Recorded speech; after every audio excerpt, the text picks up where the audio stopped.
قطار الانتخابات يصل إلى محطته الأخيرة لتضع حرب الحملات الدعائية أوزارها بعد أسبوع من الترويج للبرامج الحزبية.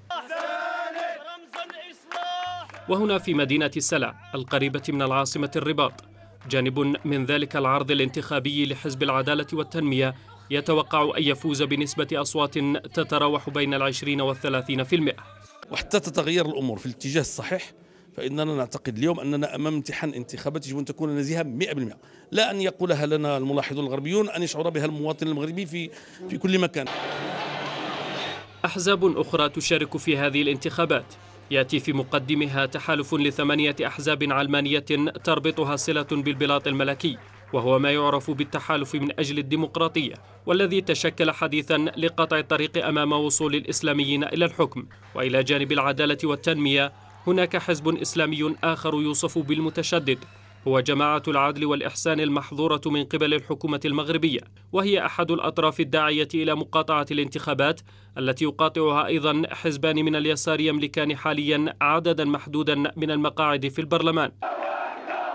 لكن المقاطعة الأبرز هي من نبض الشارع الذي اهتز لرياح الثورات العربية، حيث تأتي الانتخابات المقررة يوم الجمعة في سياق تعديلات دستورية ملكية رفضتها شريحة واسعة من الشعب المغربي.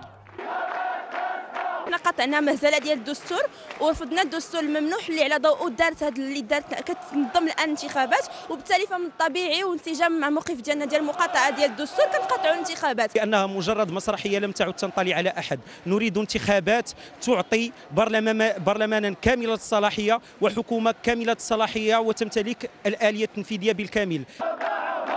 المقاطعة إذن تحصيل حاصل بالنسبة لحركة 20 من فبراير التي لا ترى في تقديم موعد تجديد نواب البرلمان 10 أشهر سوى خطوة لتجميل وجه النظام الملكي في وقت تتعرض فيه حملة المقاطعة لمضايقات أمنية طالت الناشطين في تلك الحركة وأحزاب مقاطعة، حيث استجوبت الشرطة خلال الأيام الماضية عددا منهم بعد توزيعهم منشورات على المواطنين.